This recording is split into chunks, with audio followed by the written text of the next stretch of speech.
In the logarithms unit, I'm going to start off with the definition of a logarithm, and it's basically another way to write an exponential equation or expression. So as you can see, if you have b to the x power equals y, you can also write it as log base b of y equals x. Now let's take a look at some going back and forth. So here we have log base 2 of 8 equals 3. Well, exponentially, you would write that 2 to the third power equals 8. 2 to the third power equals 8. Some people say around the world you go 2 to the third power equals 8. Okay, here is log base 4 of 1 equals 0. 4 to the 0 power equals 1. 4 to the 0 power equals 1. Okay? Log base 12 of 12 equals 1 because 12 to the first power equals 12. And you would write that exponentially just the same way. And finally, log base 1/4 of 4 equals -1. So log base b of 1 equals 0, always. Log of 1 is always equal to 0 because anything to the 0 power equals 1. And log base b of b equals 1 because b to the first power equals b.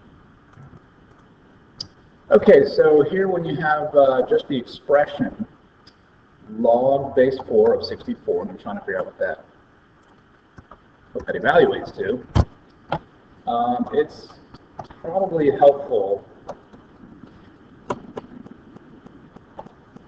to set it equal to x. As a matter of fact, let's set all of these equal to x.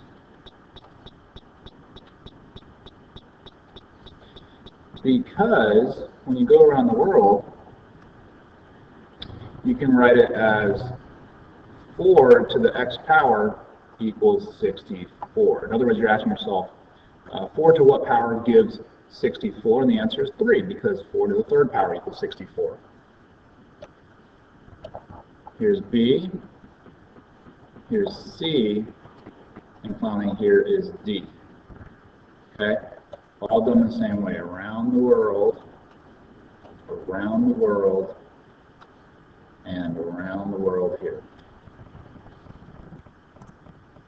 Okay, and there are special logarithms that are so important that calculator manufacturers went ahead and added buttons for these. So we will go ahead and take a look at what these buttons are and where they are on the calculator. Okay, we'll come back to that in just a minute. My calculator is frozen, but here are those two buttons. There's the common log button and the natural logarithm. So 5, 6, 7, and 8, these are probably the most important examples. Log base 2 of 32, well here equals x, and when you go around the world, you're basically setting up 2 to the x power equals 32, and if you know your powers of 2, you know that 2 to the 5th power is 32. So the answer is 5.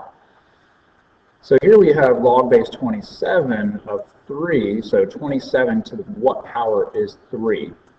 And if you're real sharp, you know that the cube root of 27 is 3, right? Because 3 times 3 times 3 is 27, so we'll say 27 to the 1/3 power is 3. Now, if you were not aware of that, you can use a change of base formula. And how that works is you take log of this number divided by log of the base. And when you do that, you actually change the base to 10. And the nice thing about that is that you can use your calculator. So as you can see, log base 10 of 3 divided by log base 10 of 27 gives you 0.3 repeating. And when you change this to a fraction, everybody should know that 1/3 is the same thing as 0.3 repeating. So now that my calculator is working again, we will go ahead and find that log button. And here it is, below x squared. And the natural log button, known as ln, is hiding right here. So put that away for now. Let's look at number 7. Number 7, you simply plug it in because when there's no base under log, there's an invisible 10. It says log base 10 of 12. So you just simply take that, plug it in the calculator, you get 1.079. And finally, we have ln of 0.75. There's no tricks behind this. You just stick it in the calculator, you get ln 0.75 gives you negative 2.88. And one last golden rule of logarithms. Just like you cannot divide by 0, you cannot take the logarithm of 0 or any negative number. And if you try this, it will be undefined. There you have it. Quick and easy lesson. Best of luck to you.